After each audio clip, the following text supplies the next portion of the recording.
गायत्री महामंत्र एक बार मेरे साथ दोहराओ। ओम भूर्भुवः स्वः तत्सवितुर्वरेण्यं भर्गो देवस्य धीमहि धियो यो नः प्रचोदयात्।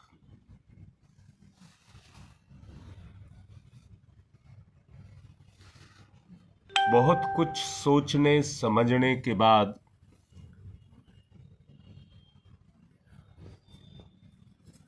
कोशिश किया गया कुछ निर्णय निकाले जाएं।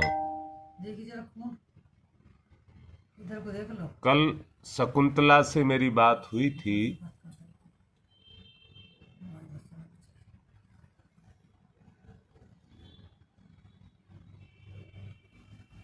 उसके बाद विचार किया गया।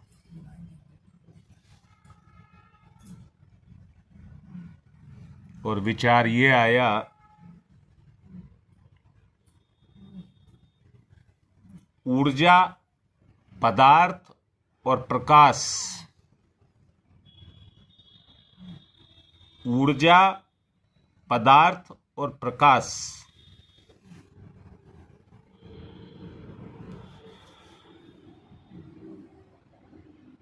इसी से हमारा जीवन चल रहा है।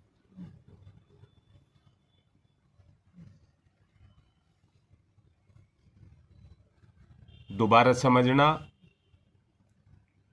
ऊर्जा यानी कि वो शक्ति जो हमारे अंदर संचार का काम करती है, इसी शक्ति को तप भी कहते हैं। इसी शक्ति को तप भी कहते हैं।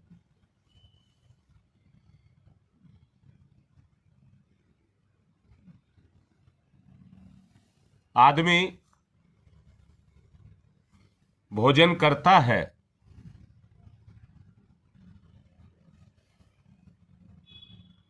परंतु भोजन का जो भाग है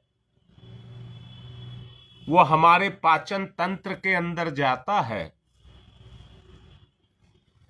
कैसा अजीब लगा सोचने में। पाचन तंत्र में जाकर के जैसे भट्टी में धोका जाता है, उसी तरह से पाचन तंत्र में उसको डाला जाता है।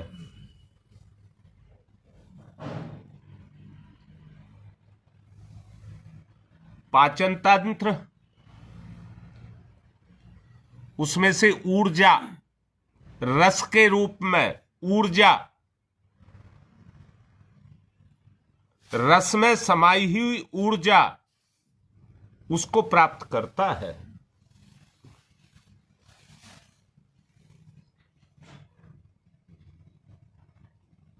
हवा के रूप में ऑक्सीजन जाकर के उसके अंदर घोली जाती है। ऑक्सीजन जैसे ही उसमें मिलती है,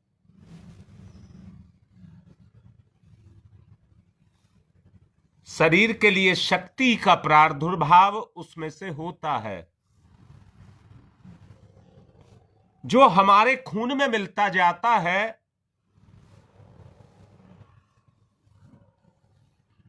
और खून में दौड़ती हुई ये शक्ति हमारे शरीर के सभी रंध्रों को प्रकाशित करती है, चार्ज करती है।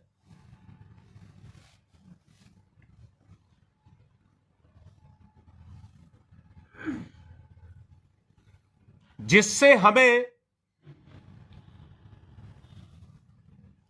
सेंस, अनुभूति जागृत होती है।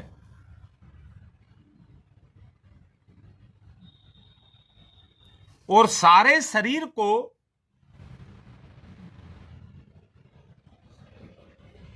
वो पूरी तरह से चार्ज कर देती है। रोम रोम खिलने लग जाता है। इतनी बात में अगर कोई बात आपको समझ ना आई हो तो पूछ सकते हैं। हम भोजन करते हैं, पाचन तंत्र में जाकर के वो पाचन तंत्र उसमें से रस निकालता है, उस रस में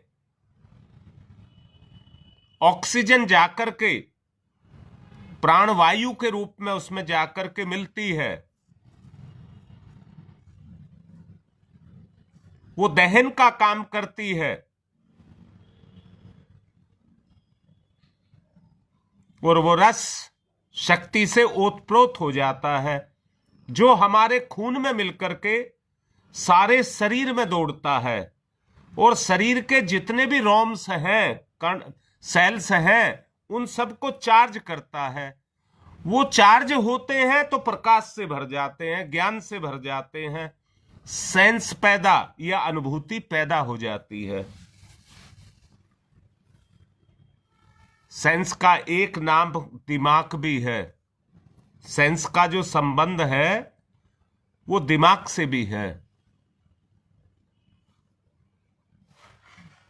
अर्थात क्या कहना चाहता हूं, एक बात बताना चाहता हूं, हमारी बुद्धि इसका वजन शरीर के वजन का केवल 2% से कम ही होता, ज्यादा नहीं होता।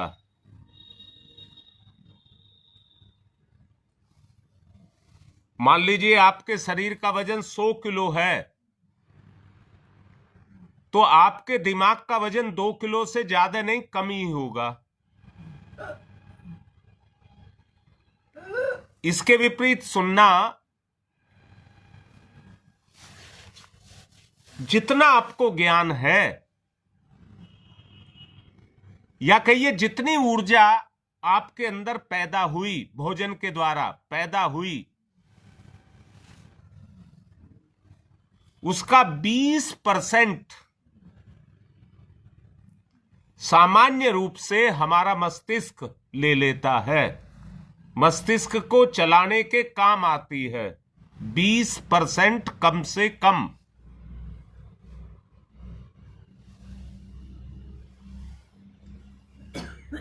अब यहां पर एक बात समझने की बहुत आवश्यक है।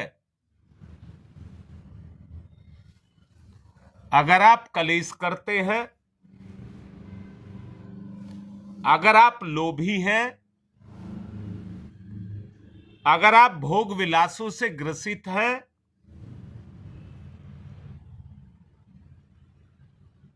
ईर्ष्या द्वेष कुढ़न करते हैं,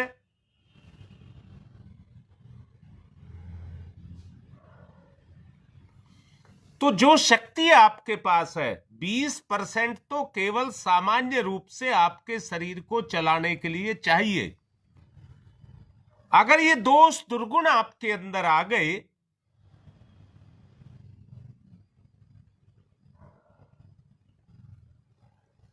तो शक्ति का बहुत बड़ा भाग इसी कार्य में खर्च हो जाएगा और धीरे धीरे अंग अवयवों को अगर उनकी पूर्ण क्षमता नहीं मिलेगी तो उनके अंदर कमजोरी आना शुरू हो जाएगी। बेटा कैसी बात कह रहा हूं जरा सुन लेना बहुत अच्छे से। आपके अंगों के अंदर सेंसेशन की ताकत नहीं रह जाएगी।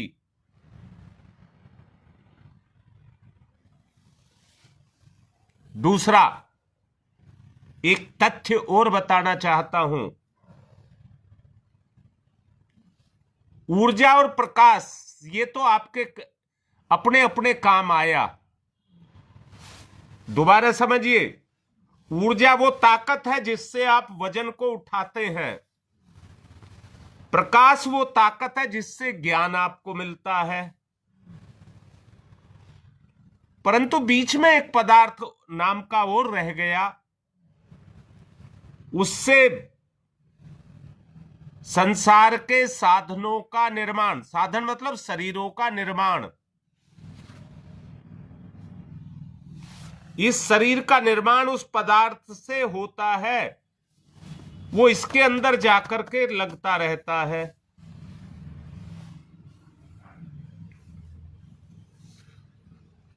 बच्चा जब जन्म लेता है तो बड़ी तेजी से बढ़ना शुरू करता है, और जैसे जैसे उसके अंदर विकार पैदा होते जाते हैं, बढ़ता तो रहता है, क्योंकि ग्रोथ की एक प्रकृति की तरफ से एक सीमा है।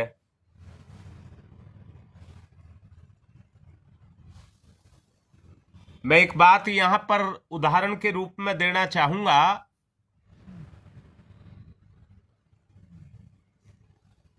पुरुषों के जितने बाल कटे हैं,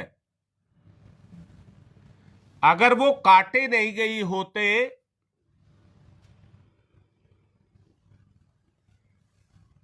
तो उनके बाल सड़क पर खिंचड़ते हुए होते, जबकि औरतें नहीं काटती हैं तो उनके बाल एक सीमा तक बढ़ते हैं।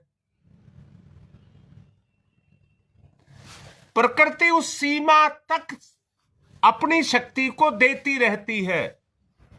अगर पुरुष भी अपने बाल नहीं कटाते तो उनके बाल भी औरतों की तरह से ही रहते। हर एक की अपनी सीमा है।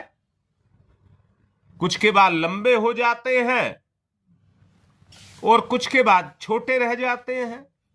ऐसे ही बालों का केवल मैं उदाहरण दे रहा हूं। ऐसे ही व्यक्ति के शरीर की भी एक सीमा है। उस सीमा तक वो बढ़ेगा, पर उस सीमा पर जाकर के रुक जाएगा।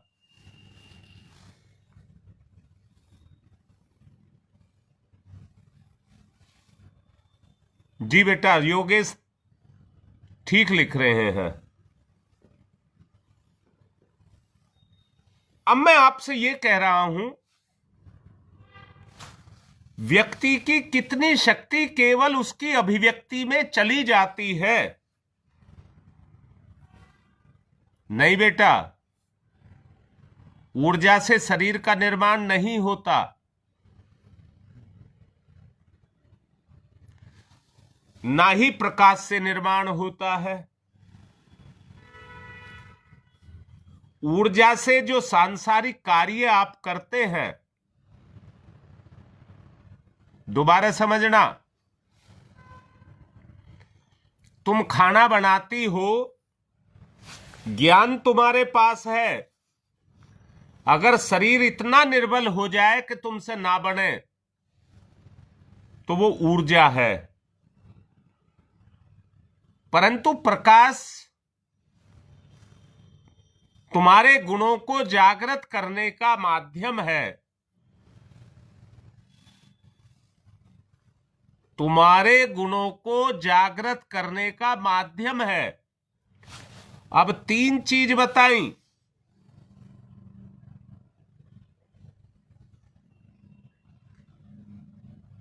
ललिता, समझ नहीं आई बात?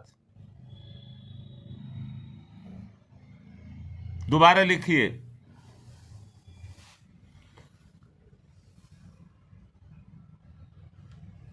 जीवन जीने के लिए आकार धारण करने के लिए इन तीनों की आवश्यकता है।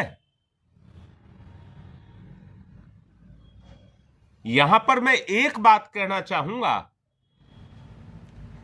व्यक्ति शरीर से 8 घंटे काम करे, शरीर से दबा करके 8 घंटे काम करे,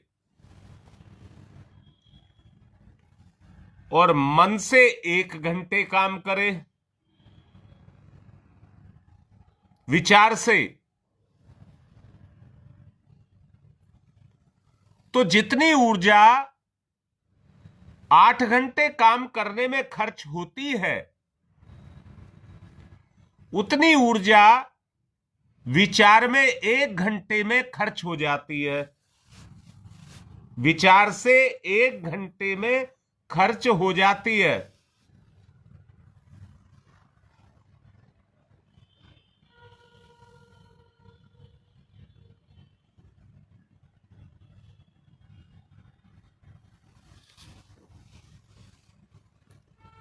बेटा, अभिव्यक्ति मैं ये कह रहा हूं, अपना दिखावा, अपने आप को ऊंचे से ऊंचा पेश करना, दिखाना, मैंने ये किया, मैंने ये किया, तो वहां अहंकार लगा रहता है बेटी, अहंकार लगा रहता है। और वो अहंकार क्या करता है? अपनी शक्ति को कुंठित कर देता है। और कुंठित शब्द ना समझते हो तो बताता हूं, चाकू जिससे काम लेते हैं उसमें धार होती है, पैनापन होता है, पर जब उससे काम नहीं लेते हैं तो उसकी धार मर जाती है। उसको कहते हैं कुंठित हो जाना। जितनी आपके पास ज्ञान होगा, अंदर से देखो बेटा, जितना तुम्हारे पास ज्ञान होगा और शरीर की ऊर्जा से आप उस काम को करेंगे, धार में काटने की क्षमता है और शक्ति में करने की क्षमता है, ऊर्जा में। अब बात यहां आती है, सवाल यह बनता है कि कौन सा काम किया जाए और कौन सा काम ना किया जाए।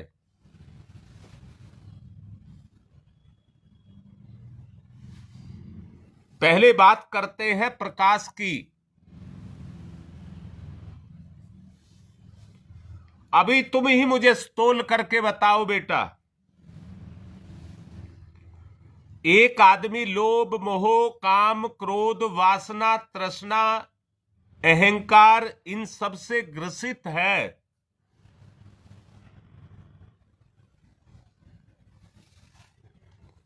तो क्या वो व्यक्ति भावनाशील हो सकता है? संवेदनशील हो सकता है?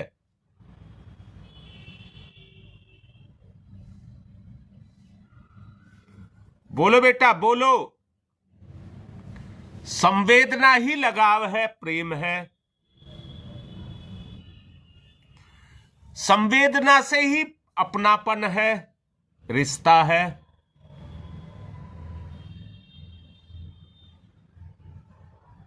संवेदना में ही त्याग है, समर्पण है।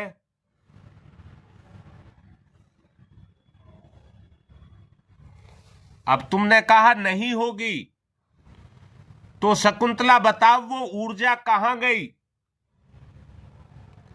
वो प्रकाश कहां गया? दोबारा पूछ रहा हूं बेटा, बताओ। जिसमें ये दुर्गुण अभी बताए गए, उनकी चेतना कहां लगी रहेगी? निरंतर विचार कैसे पैदा करेगी?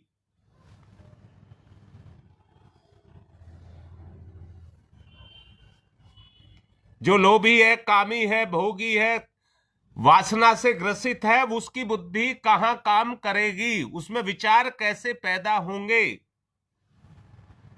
जी, विकारों में।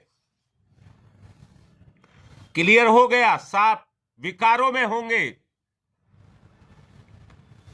हाँ, बिल्कुल बिल्कुल बेटा। अब मुझे तुम बताओ, तुम कहां जाना चाहते हो? सही बोलना, संकल्प होना चाहिए उसके अंदर। हम तो यहां जाएंगे।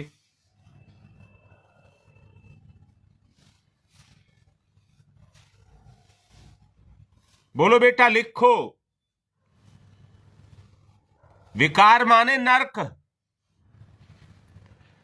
विकार माने गिरे हुए गंदे विचार, नरक माने गंदे विचार। अब तुम बताओ, तुम कहां जाना चाहते हो?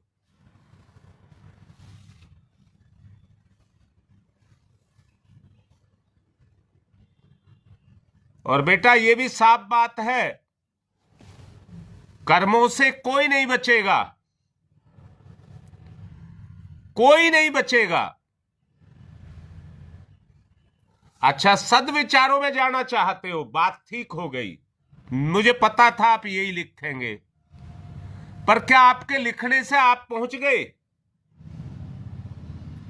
क्या आपके कह देने से?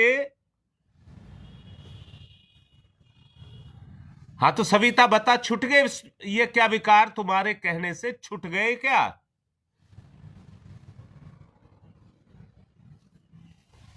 हम दोष देते रहते हैं, हम दोष देते रहते हैं दूसरों को। मौन की बात कही गई, मौन की बात।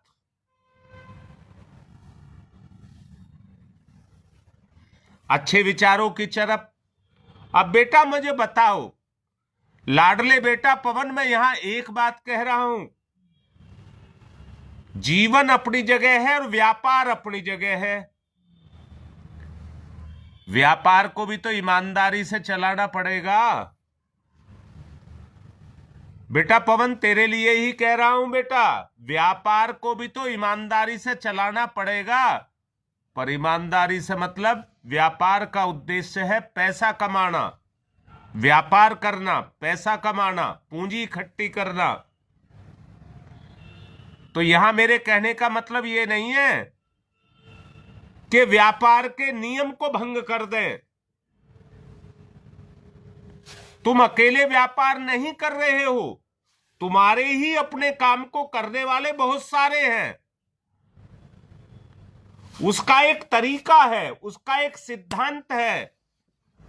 उस सिद्धांत पर आप भी चल रहे हैं और वो भी चल रहे हैं, तो ये तो ऐसे ही चलेगा।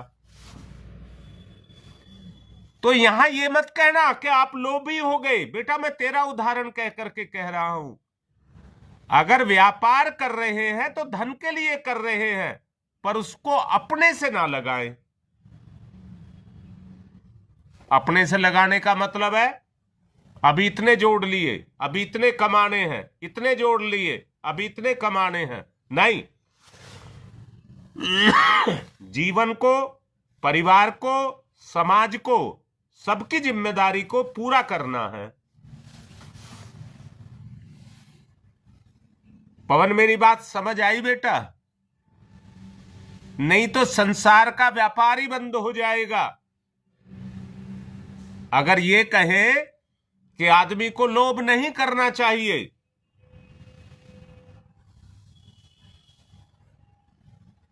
तो संसार नहीं चलेगा। जैसे भोजन शरीर का ताकत को अपने अंदर समाये है, ऐसे ही धन भी संसार को गति देने के लिए अपनी ताकत को अपने अंदर समाये हुए है।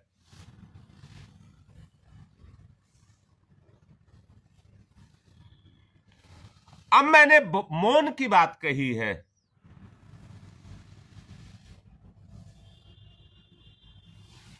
नहीं बेटा, घुटन कुसंस्कारों के कारण होगी, क्योंकि वो जोर मारेंगे।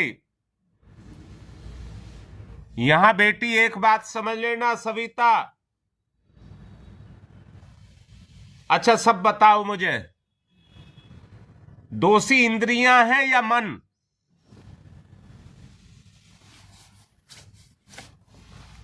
दोषी इंद्रियां हैं या मन?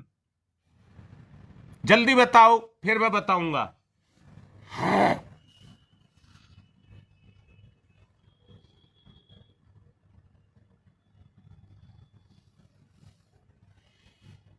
बेटा स्मृति आत्मा का गुण,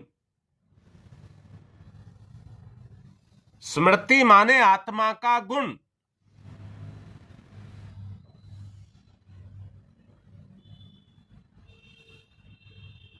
मन, शाबाश, बिल्कुल ठीक है। इंद्रियां दोषी नहीं है, इंद्रियां दोषी नहीं है ना बेटा ना, इंद्रियां दोषी नहीं है, मन दोषी है।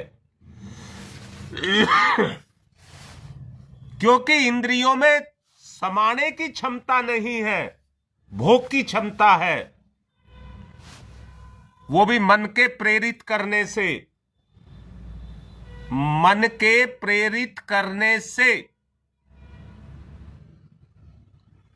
जो अभी सविता ने लिखा था घुटन की बात, आप मन को कंट्रोल करेंगे, नियंत्रित करेंगे, तो इंद्रियां जिस क्षेत्र में काम कर रही हैं वो घुटन महसूस करेंगी, क्योंकि वो तो सुख चाहती हैं।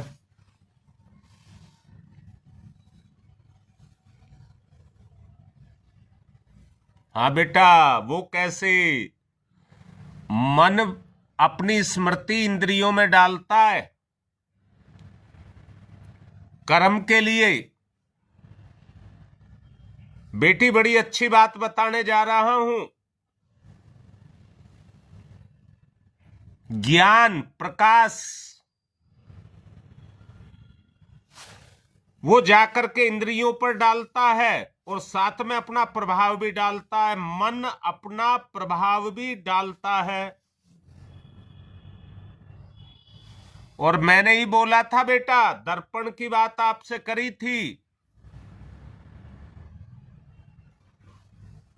प्रकाश का प्रत्यावर्तन करने के लिए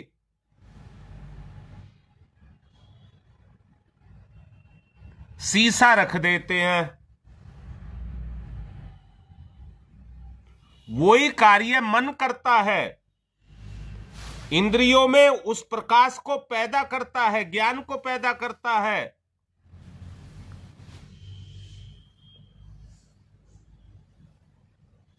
आप देखिए, मेरा मन कर रहा है मीठा खाने का, तो वो सेंसेशन कहीं से आ रही है, सेंसेशन कहीं से आ रही है। जो ज्ञान का भंडार है, जिसको स्मृति कहते हैं, उसमें विकार आकर के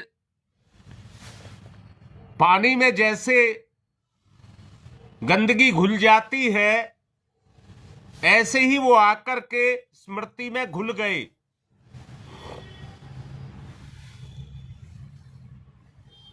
निष्कलंकता, श्रेष्ठता, अपवित्रता,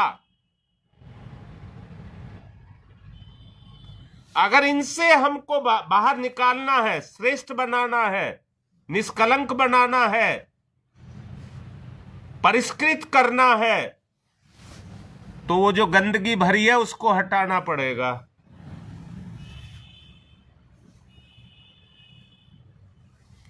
हाँ बिल्कुल, रीता ठीक लिख रही है।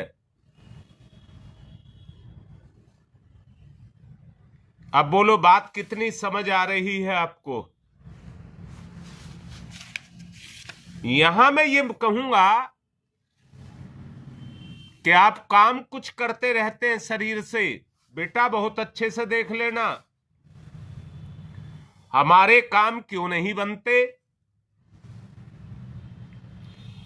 हम में कमजोरियां क्यों आती हैं, हमारी बुद्धि काम क्यों नहीं करती। इन सब बातों पर अगर विचार किया जाए तो एक ही बात समझ आएगी, वह है मलिनता।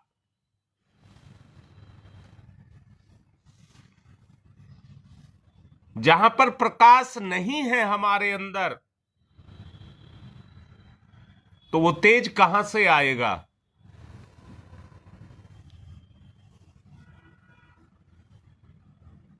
अब बताइए। मौन की बात करूंगा, मौन की बात। मौन की बात इसलिए करूंगा कि जो हमारी शक्ति है, ऊर्जा नहीं बोल रहा है, जो हमारी शक्ति है, प्रकाश है,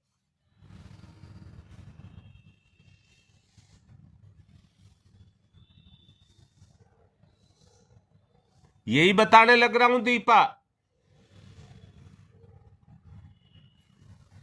हमारा जैसे फोटोसिंथेसिस क्रिया के द्वारा एक प्लेट को प्रभावित किया जाता है, ठीक इसी तरह से हमारा मन दुर्गुणों से प्रभावित रहता है और उसका प्रभाव वो अपनी इंद्रियों के माध्यम से इंद्रियों पर डाल करके अपनी इच्छाओं को पूर्ण करता है।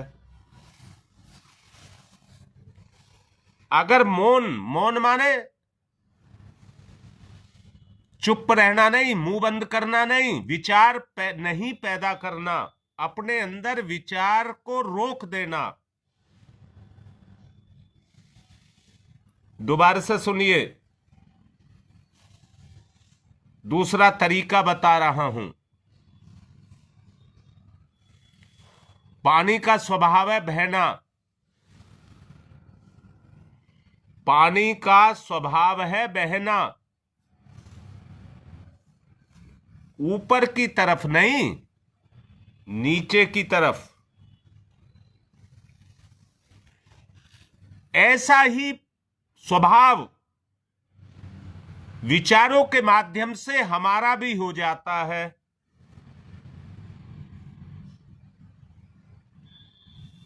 पानी के वेग को रोका जाए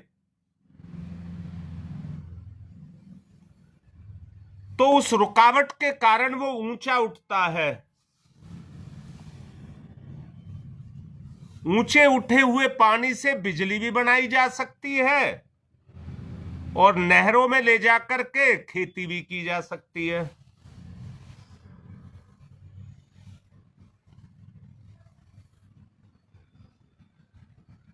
अब मैं जो बात कह रहा हूं बेटा रीता, वो यही तो कह रहा हूं।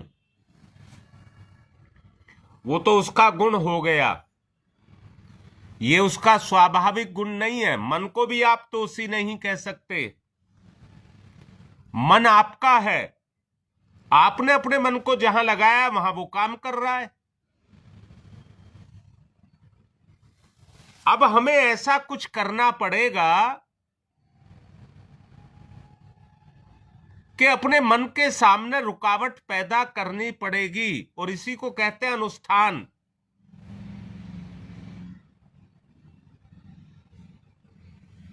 मन के विकारों को हटाना, अनुष्ठान।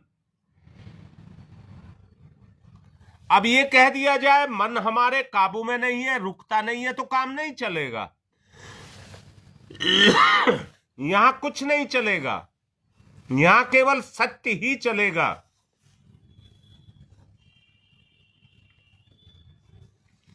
अगर आप अपने मन में भोग विलास के विचार पैदा कर रहे हैं तो कोई गिराने वाला आपको नहीं है, आप खुद ही अपने आप को गिरा रहे हैं।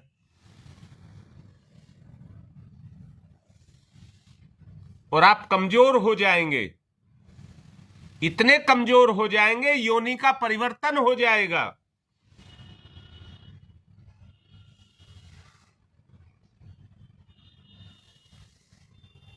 मनुष्य का जीवन ही एक ऐसा जीवन है जो अपनी अभिव्यक्ति में अपने वास्तविक स्वरूप को अभिव्यक्त कर सकता है। बोलिए, बात ठीक लग रही है कि नहीं?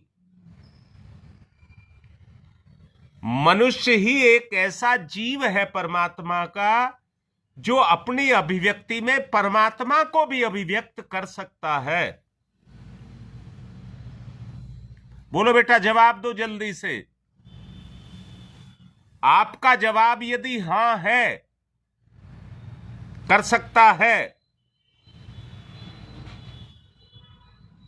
अगर आपके दोष दुर्गुण हटने शुरू हो गए तो आपका स्वरूप साक्षात ईश्वर हो जाएगा। इच्छाएं गौण हो जाएंगी,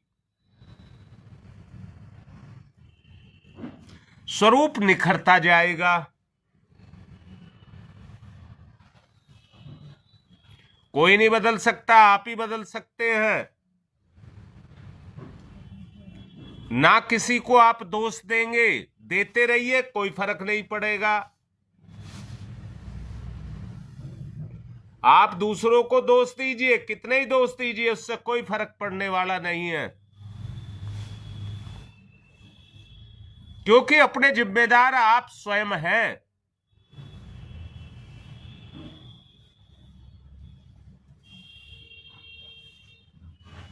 जी। अब योगेश क्या किया जाए बेटा, बात तो यहां तक आई, किसी निर्णय पर तो आए।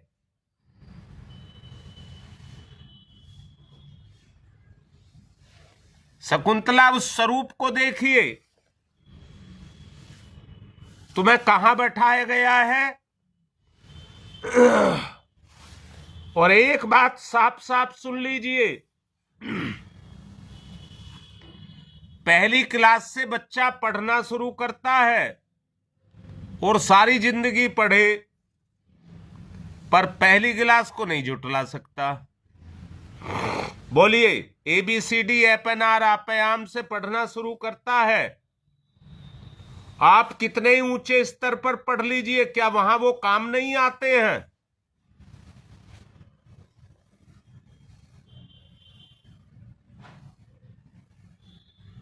अब मूलाधार में अगर आपको बैठाया है, आप बैठे हैं, तो एक अंदर से जिज्ञासा उठनी चाहिए कि मैं कहां गंदगी में पड़ा हुआ हूं।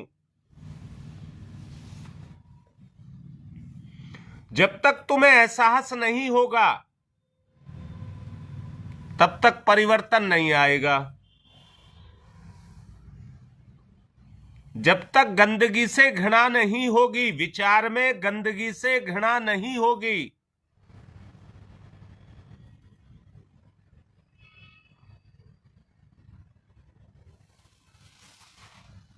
आप सोचिए जो कहा जा रहा है।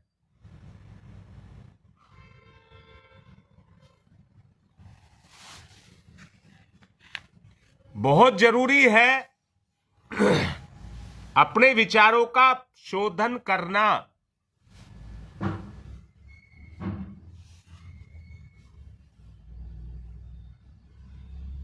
शकुंतला ने कल ये मेरे से विचार रखा था, मैंने उसको स्पष्ट करने का प्रयास किया है, कल और करूंगा।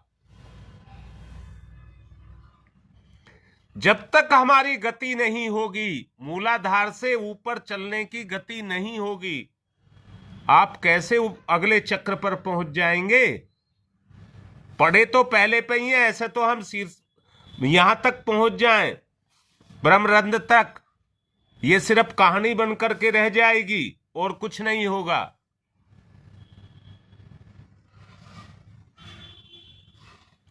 जीवन आपका है, निर्णय आपको लेना है, करना ना करना आपका काम है। ओम तम सोमा ज्योतिर्गमय,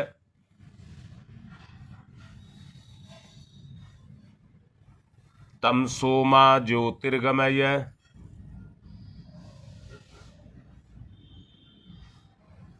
तम सोमा ज्योतिर्गमय,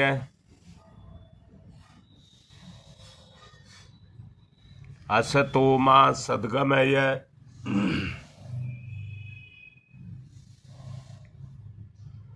असतो मा सद्गमय,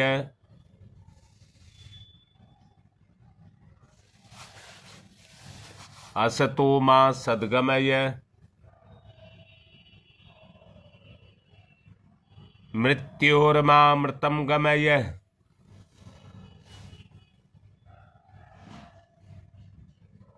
मृत्योर्मामृतं गमय,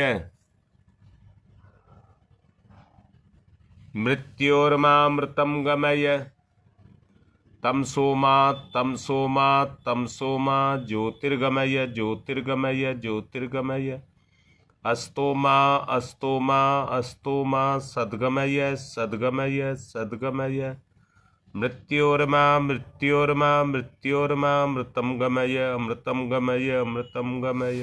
दोनों हाथ रगड़िए, मुख पर फिराइए।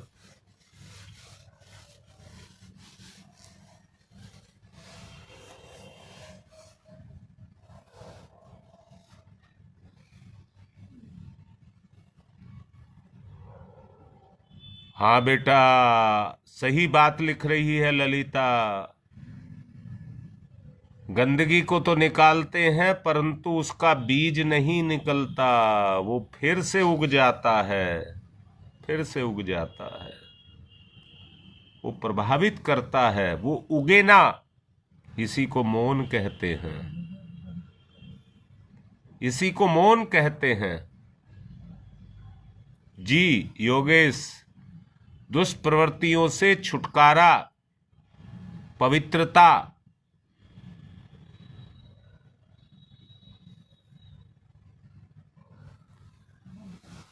हाँ यही है,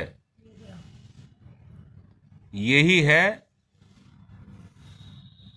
जो चीज आज हमें प्यारी लग रही है, मैंने कहा है प्रेम ही जीवन है, प्रेम ही जुड़ाव है, प्रेम ही प्रकाश है, प्रेम में अपनापन है।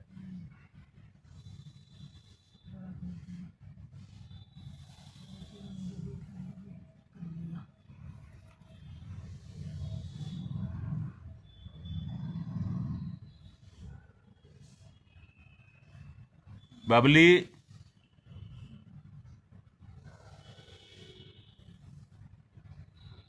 ये साधना है, साधक इसको जितना साधता है,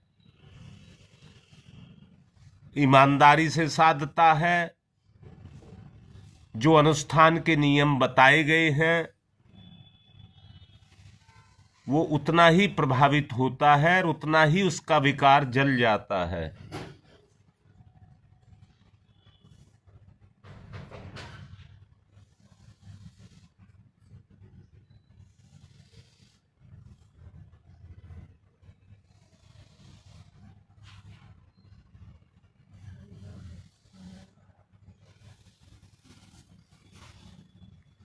विकारों को हटाने के लिए है, जितनी भी क्रियाएं हैं आप न्यास करते हैं, पवित्रीकरण करते हैं, ये सब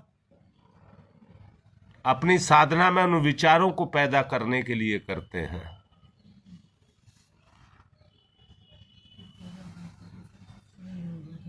पुष्पा जो आज गुरु गीता के बारे में प्रोग्राम रखती है आज का, वो गुरु कार्य है।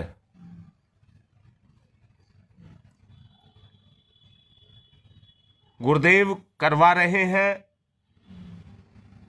पर पीछे गुरुदेव ही करने वाले हैं।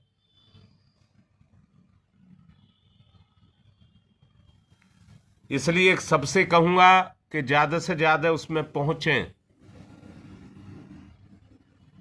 गुरु गीता में ज्यादा से ज्यादा संख्या में पहुंचे। नहीं पता कौन सा विचार आपको प्रभावित कर जाए। हाँ बेटा, आगमन की क्रिया रोज करनी है। आगमन की क्रिया जो बबली पूछ रही है, कुलदीप पूछ रहे हैं, नहीं बेटा 5 बार लेना होता है। पांचों तत्वों को पवित्र करना। आज की बात समाप्त।